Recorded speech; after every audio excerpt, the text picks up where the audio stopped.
यह जो 3D view है, जो यंग्स डबल स्लिट एक्सपेरिमेंट का मैंने बनाया था, इसको अब साफ कर दिया। इसके बाद अब ये कभी भी नहीं बनेगा, हमेशा बनेगा तो यह व्यू। और इसी को देखकर आपको पूरी सिचुएशन को विजुअलाइज करना होगा हमेशा। देख,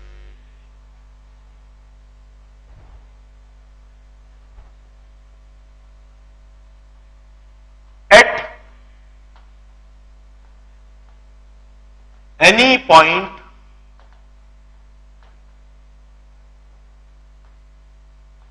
on the screen,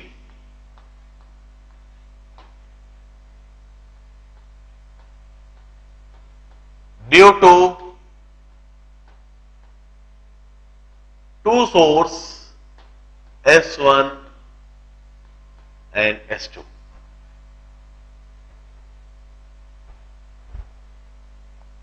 स्क्रीन पर कोई सा भी पॉइंट मैंने लिया, at any point on the screen due to this source S1 and S2, मैं कहता हूं electric field E1 is EO1 sin omega t,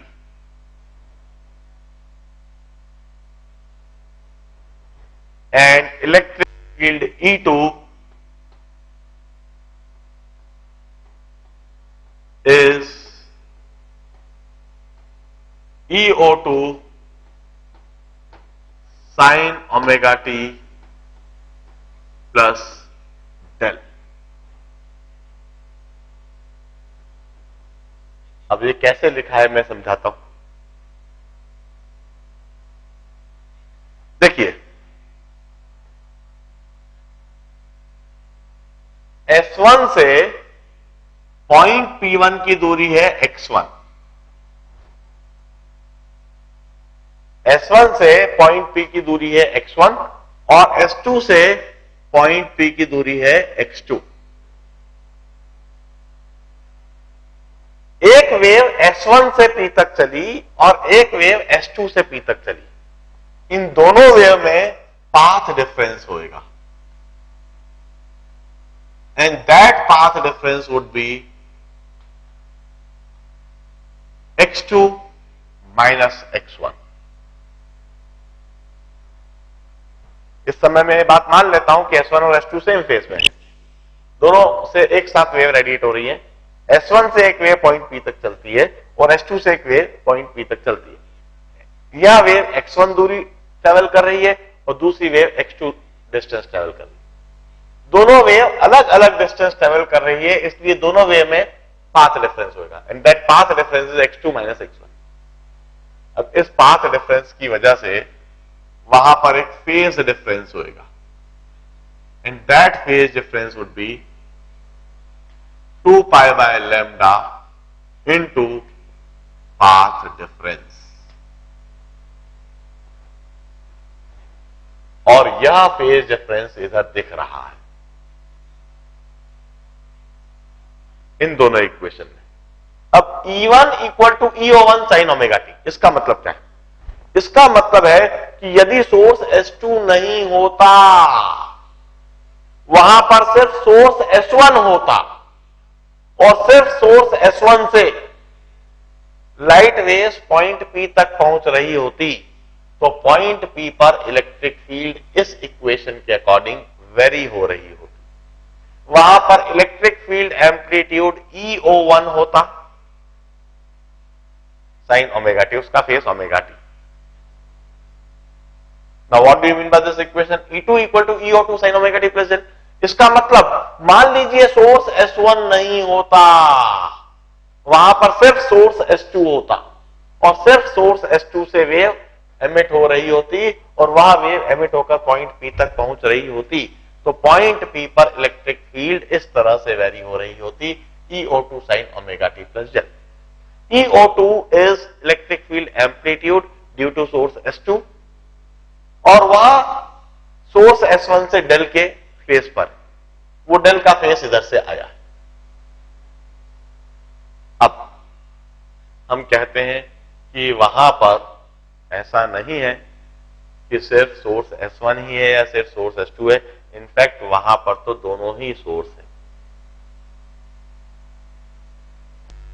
hence electric field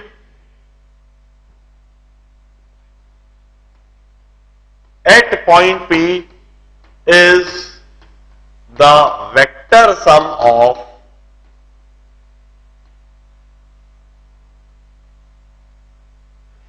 E1 and E2। Point P पर जो रिजल्टिंग इलेक्ट्रिक फील्ड होगी that would be the vector sum of E1 and E2।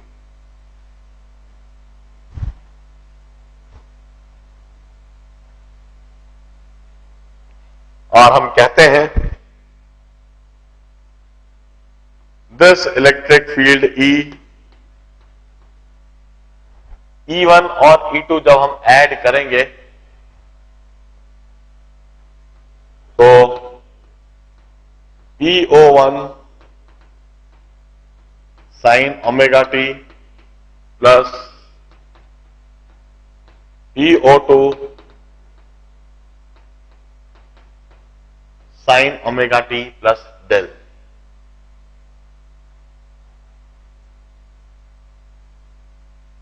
मैं इसको solve करने का तरीका एक और बार दिखाऊंगा, वो पर बाद में अलग से दिखाऊंगा। पहले इसको सॉल्व करके जो फाइनल रिजल्ट आता है पहले उसको लिख देता हूं, फिर वो रिजल्ट कैसे आया वह लिखूंगा। इसे यदि हम सॉल्व करेंगे we'll get electric field is EP sin omega t plus beta. हम कहते हैं पॉइंट P पर जो रिजल्टिंग इलेक्ट्रिक फील्ड होगी that resulting electric field would vary according to this equation. It's EP sin omega t plus beta. EP is electric field amplitude at point P and beta is the phase. Here tan beta is given by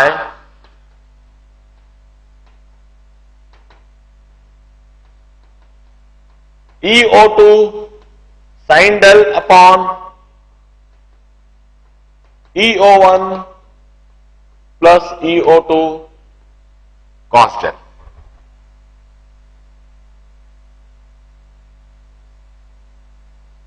And EP is given by EP square is equal to EO1 square plus EO2 square plus 2 EO1 EO2 cos del।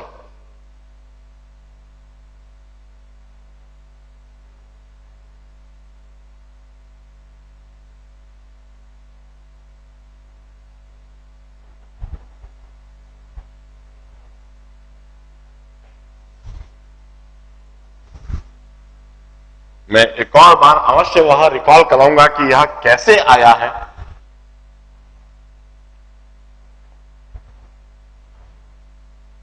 यह मैंने कैसे लिखा था यह एक और बार जरूर बताऊंगा। इस इक्वेशन से मैं स्टार्ट करता हूं E equal to EO1 sine omega t, तो हमने ऐसा कैसे लिखा रहने दिया था। और यह जो दूसरी टर्म है EO2 sine omega t plus del, इसमें sine A plus B, sine A plus B को एक्सपांड कर देते हैं। Sine A plus B sine A cos B plus cos A sine B. मैं वह चीज लिख देता हूं और इधर लिख देता हूं EO2 sine omega t cos del plus EO2 cos omega t sine del. EO2 को अंदर मल्टीप्लाई भी कर देता हूं। इस तरह से मैं लिख देता हूं। इस तरीके से लिखने के बाद फिर मैं क्या करता हूं, साइन ओमेगा टी वाली टर्म कलेक्ट कर लेता हूं, EO1 plus EO2 cos del into sine omega t, ये टर्म को कलेक्ट कर लेता हूं और EO2 sine del into cos omega t, इस तरह से लिख लेता हूं इसको मैं।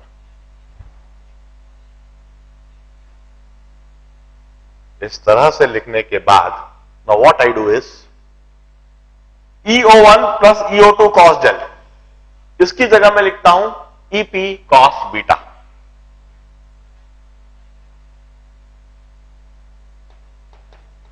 EO1 plus EO2 cos del, इसकी जगह मैं लिखता हूं EP कॉस बीटा। मैंने EP एक नया वेरिएबल इंट्रोड्यूस करा और बीटा एक नया वेरिएबल इंट्रोड्यूस करा,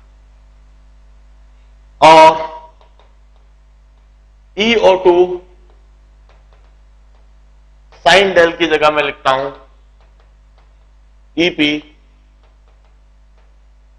साइन बीटा। इस तरह से इन दोनों चीज के लिए सब्स्टिट्यूट करने के बाद मुझे यह इक्वेशन अब बड़ी आसानी से दिखने लगी है।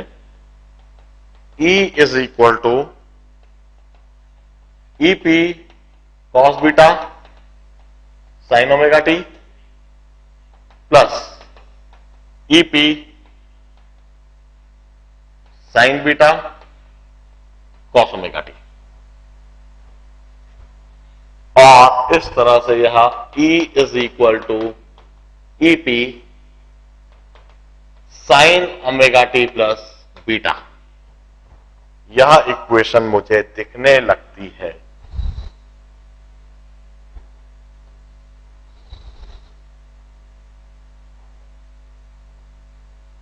इन दोनों इक्वेशन को ऐड करके मुझे रिजल्टिंग यह इक्वेशन दिखने लगती, मगर इसमें EP की वैल्यू क्या हो और बीटा की वैल्यू क्या हो, इसे समझने के लिए मैं इन दोनों इक्वेशन को डिवाइड कर देता हूं। इन दोनों इक्वेशन को जब मैं डिवाइड करूंगा तो मुझे tan बीटा दिखने लगेगा। Second equation divided by first equation, तो मुझे tan बीटा दिखने लगेगा, और इन दोनों इक्वेशन को स्क्वायर करके यदि मैं ऐड कर दूं तो मुझे EP स्क्वायर दिखने लगेगा। यह काम मैं मैकेनिकल वेव्स के केस में करा चुका हूं।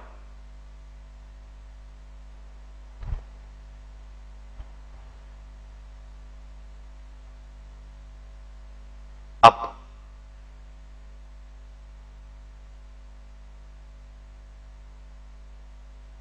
मैं सिर्फ काम की दो इक्वेशन लिखता हूं।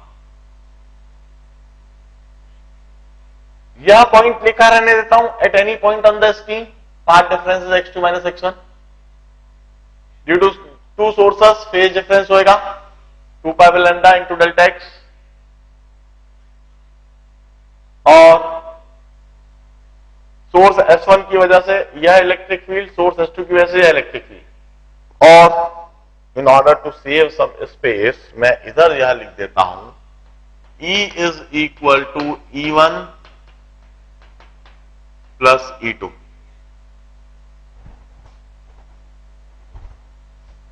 और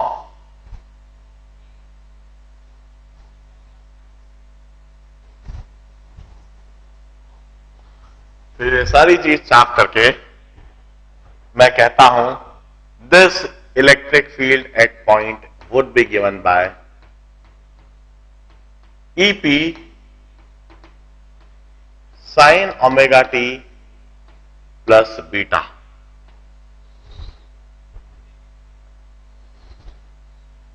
और इधर tan बीटा वाला एक्सप्रेशन जो लिखा था मैंने, वो कोई काम का नहीं है, कभी भी कहीं पर भी शायद उसको आप इस्तेमाल नहीं लोगे। हमें फेस से कोई खास मतलब नहीं हो जाता tan बीटा वाला, इसलिए अब उसको मैं दोबारा लिख भी नहीं रहा। हां, मुझे वो जो एक्सप्रेशन था ना EP electric field at point P,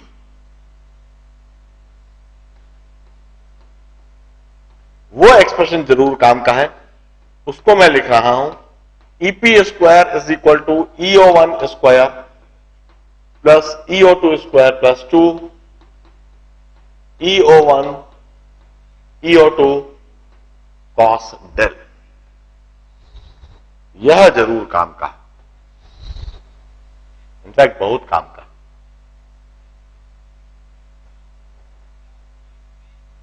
किसी भी पॉइंट पर जो इलेक्ट्रिक फील्ड एम्पलीट्यूड है that would be given by this equation. अब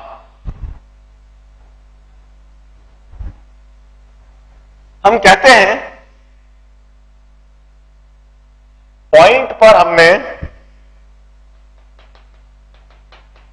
सोर्स S1 की वजह से इलेक्ट्रिक फील्ड और सोर्स S2 की वजह से इलेक्ट्रिक फील्ड को वेक्टोरिकली ऐड करा है।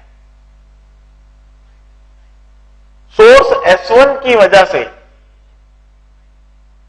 जो इंटेंसिटी है उसको हम I1 कहते हैं and this is directly proportional to EO one square.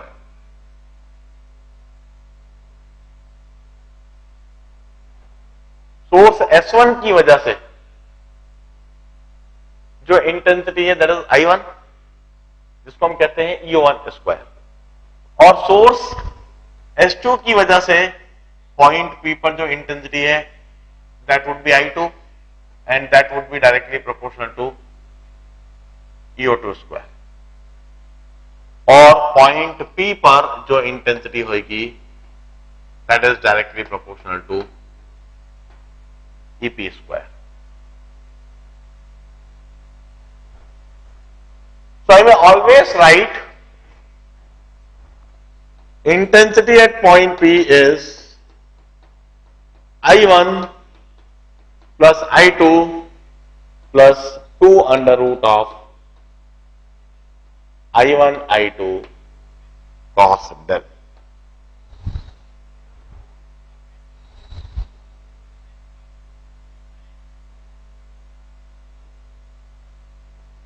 वैसा ही एक्सप्रेशन जो हमने मैकेनिकल वेव्स के केस में लिखा था। अब खास बात, मैकेनिकल वेव्स के केस में एम्पलीट्यूड में सब्सटैंशियल डिफरेंस हो सकता है। इंटेंसिटी I1 और I2 में सब्सटैंशियल डिफरेंस हो सकता है मैकेनिकल वेव्स के केस में। But if you talk about light waves की यदि अब बात करें ना, तो लाइट वेव्स के केस में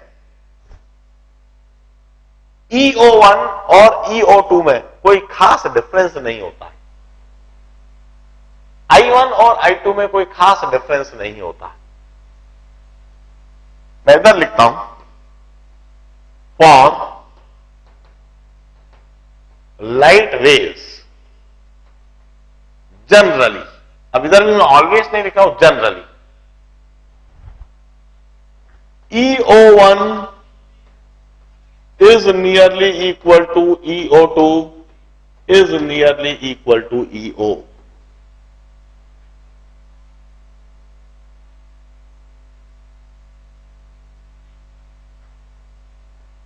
लाइट वेव्स के केस में ये जो एम्पलीट्यूड्स हैं, इलेक्ट्रिक फील्ड एम्पलीट्यूड्स, इसमें कोई बहुत भारी फर्क नहीं आता है। मैकेनिकल वेव्स के केस में तो आता है।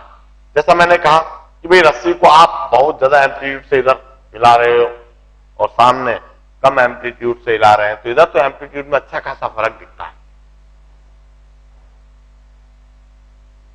हम कह सकते हैं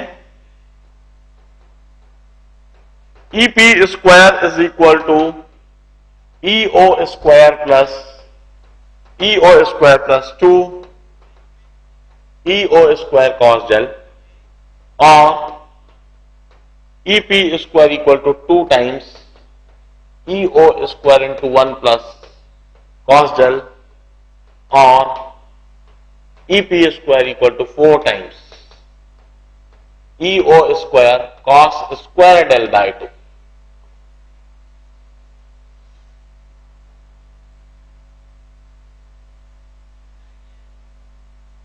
हम कहते हैं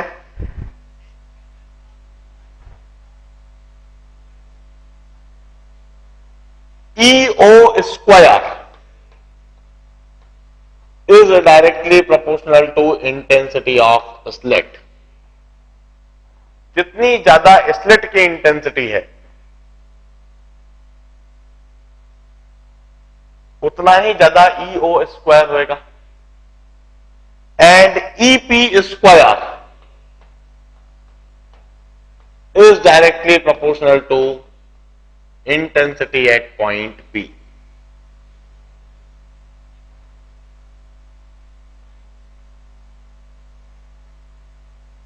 So one can always write intensity at point P is 4 times intensity of slit into cos square of del by 2. A very important expression. इस ईपी स्क्वायर की जगह आईपी लिख दिया, इस ईओ स्क्वायर की जगह 4 टाइम्स इंटेंसिटी ऑफ स्लिट लिख दिया. Intensity at any point P is 4 times intensity of slit into cos square of del by 2. अब मैं अभी तक की सारी बातों को जो मैंने बताया उसको बहुत छोटे से मैं समराइज कर देता हूं.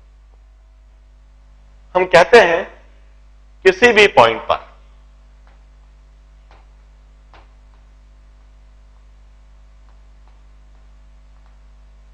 एट एनी पॉइंट P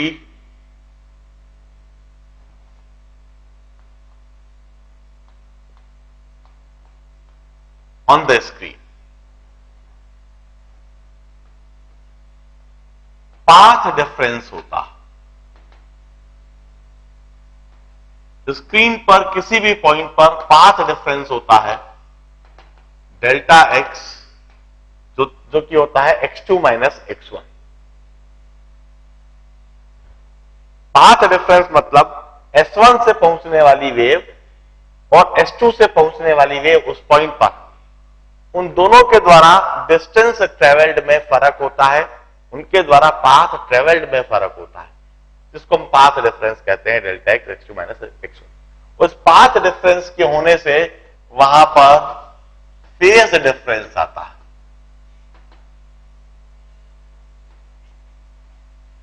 वह फेज डिफरेंस होता है del, and that phase difference is given by 2 pi by lambda into path difference.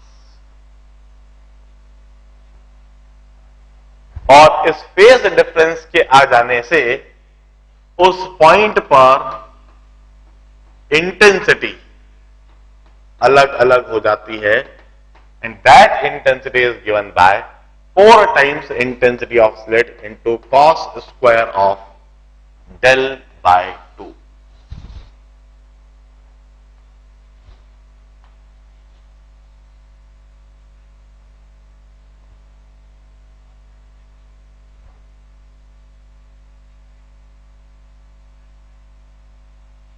This is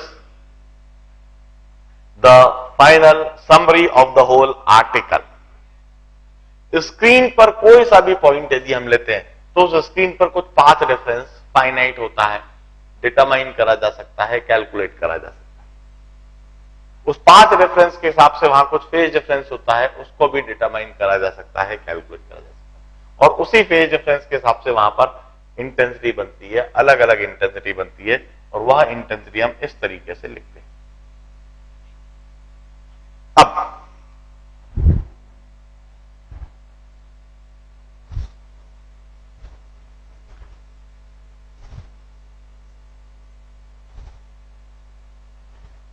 if we desire maximum intensity at any point,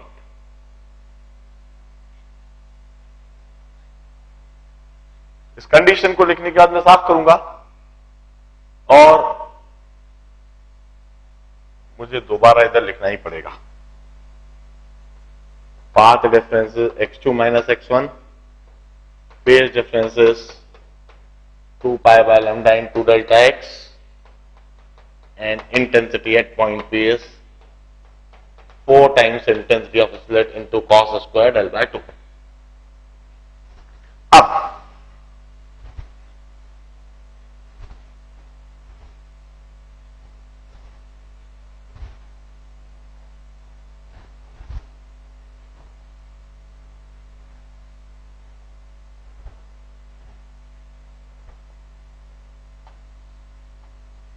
for max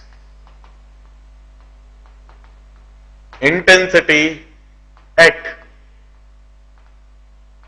point P, or for bright fringe at point P। यदि मैं किसी point पर maximum intensity चाहता हूं, यदि मैं किसी point P पर ब्राइट फ्रिंज चाहता हूं, तो ऐसी कंडीशन के लिए मैं कहता हूं cos square del by 2 must be +1। cos square del by 2 +1 होना चाहिए। इसका मतलब है कि cos डेल बाय 2 या तो +1 हो या -1 हो, क्योंकि intensity is given by 4 times intensity of slit into cos square del by 2। तो cos स्क्वायर डेल बाय 2 की वैल्यू 0 से 1 तक होगी और उसकी मैक्सिमम वैल्यू 1 होगी। तो मैक्सिमम इंटेंसिटी के लिए हमें cos स्क्वायर डेल बाय 2 की वैल्यू +1 रखनी होगी, मतलब cos डेल बाय 2 की वैल्यू या तो +1 हो या -1 हो। और cos डेल बाय 2 की वैल्यू +1 या -1 होती है जब डेल बाय 2 होता है n पाई, मीन्स जब डेल होता है 2n पाई, मीन्स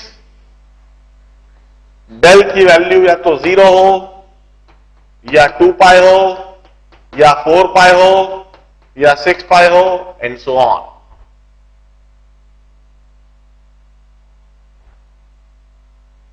और यदि डेल की वैल्यू 0, 2 पाई, 4 पाई, 6 पाई हुई तो इधर डेल की वैल्यू 0, 2 पाई, 4 पाई, 6 पाई रख के देख लीजिए। In that case path difference होना चाहिए 0, lambda, 2 lambda, 3 lambda and so on. इसका मतलब पाथ डिफरेंस होना चाहिए n लैम्डा और even multiple of lambda by 2। It means interfering waves must be in same phase। मैं सुपरपोजिशन शब्द का इस्तेमाल नहीं करूंगा, मैं इंटरफेयरिंग कहूंगा, क्योंकि लाइट वेव्स के केस में उसी फिनोमेना को हम इंटरफेरेंस कहते हैं। इट मींस इंटरफेरिंग वेव्स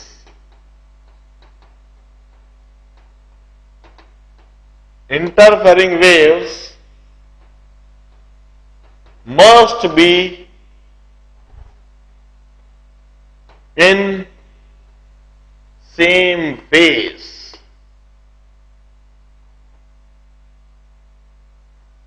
और इस केस में जो मैक्सिमम इंटेंसिटी होती है, that maximum intensity is 4 times intensity of slit,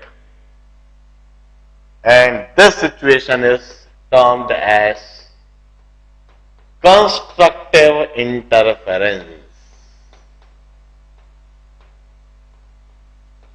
इस सिचुएशन को हम कंस्ट्रक्टिव इंटरफेरेंस कहते हैं। यदि पॉइंट P पर हमें मैक्सिमम इंटेंसिटी चाहिए या फिर पॉइंट P पर यदि हमें ब्राइट फ्रिंज चाहिए, तो इस कंडीशन के लिए cos स्क्वायर डेल बाय 2 +1 होना चाहिए। तो cos डेल बाय 2 +1 या -1 होना चाहिए, मतलब डेल बाय 2 n पाई होना चाहिए, मतलब डेल 2 n पाई होना चाहिए। इन सारी बातों को बड़े ध्यान से देखें। ऑल्दो कल का लेक्चर यदि अटेंड करा है तो ये सारी बातें मैं दोहरा रहा हूं। मैंने कल मैकेनिकल वेव्स के बारे में यह सारी बातें बताई थी, दोबारा मैं लाइट वेव्स के केस में बता रहा हूं। वहां पर हर बार सुपरपोजिशन शब्द का इस्तेमाल करा था, यहां पर मैं हर बार इंटरफेरेंस शब्द का इस्तेमाल करूंगा। बात फिर भी वही की वही रहेगी। वहां मैंने इस सिचुएशन को मैथमेटिकली के साथ में ग्राफिकली भी बताया था, यहां पर मैं सिर्फ मैथमेटिकली ही बता रहा हूं।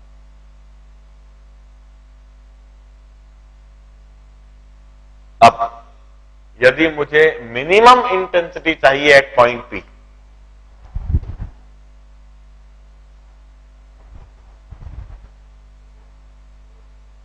पॉइंट पी पर यदि मैं मिनिमम इंटेंसिटी चाहता हूं या डार्क फ्रिंज चाहता हूं, तो उसके लिए क्या कंडीशन रखी जाए?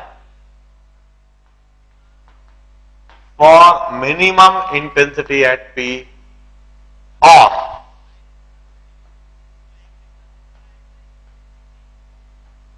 For dark fringe at point P,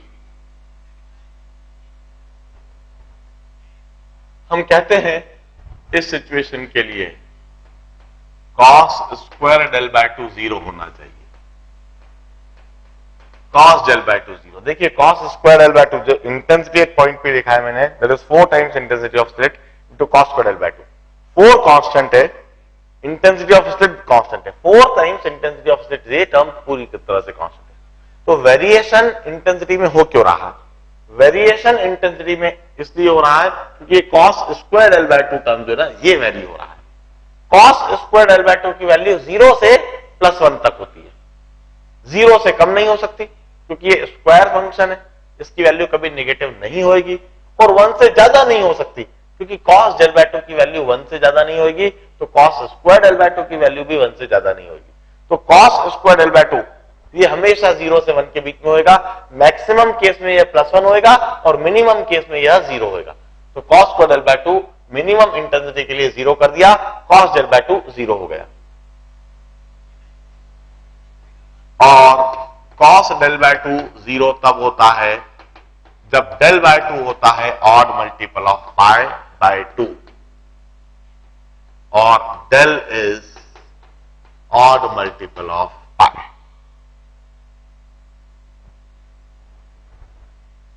जब del odd multiple of pi है तब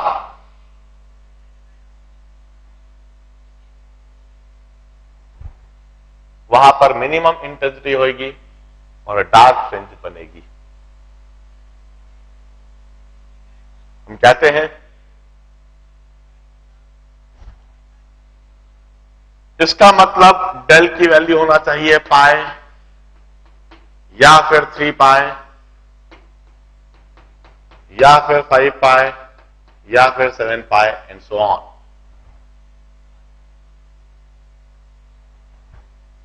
और यदि फेज डिफरेंस पाई, 3 पाई, 5 पाई, 7 पाई है तो वहां पर path difference lambda by 2, 3 lambda by 2, 5 lambda by 2, 7 lambda by 2 and so on.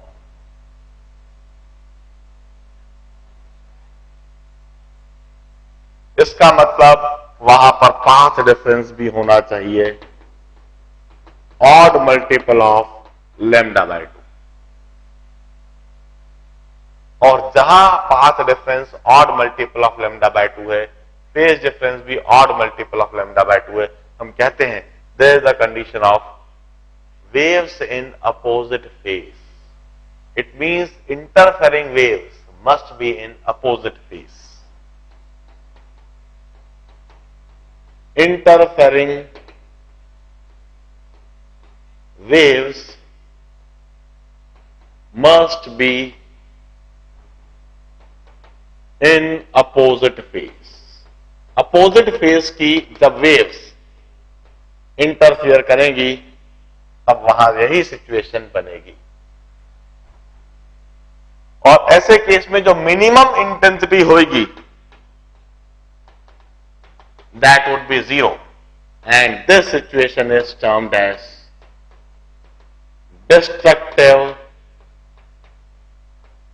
Interference.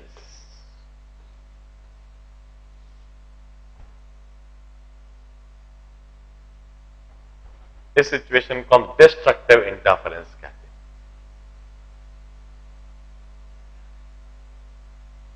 इसका मतलब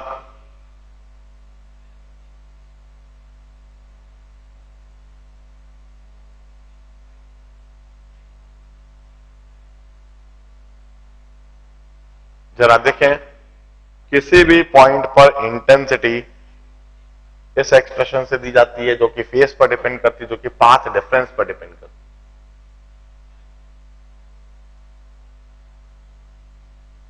अब अगले आर्टिकल में हम यह निकालना सीखेंगे कि इस standard Young's double slit experiment setup में किसी भी पॉइंट पर पाथ डिफरेंस आखिर होता क्या है, कैसा लिखा जा सकता है।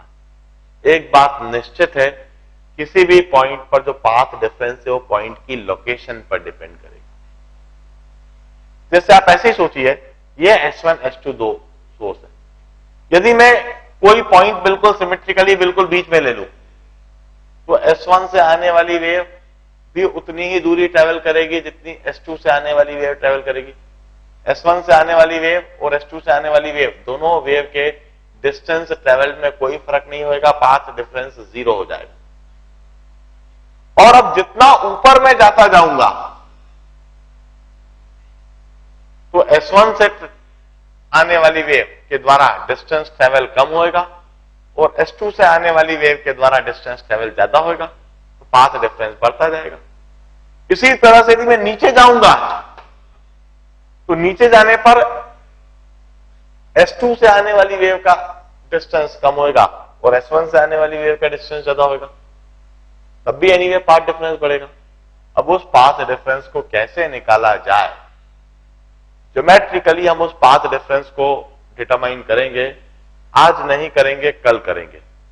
कल के दिन मैं Young's double slit experiment, standard Young's double slit experiment, इससे रिलेटेड ऑलमोस्ट सारे कंसेप्ट बता दूंगा और कल ही मैं आपको पहली शीट दूंगा जिसे आपको परसों तक जरूर कर लेना है। आज के दिन मैं यहीं तक पढ़ाता हूं, यहीं तक सिखाता हूं। कल के दिन फिर मिलेंगे। Bye bye, good night.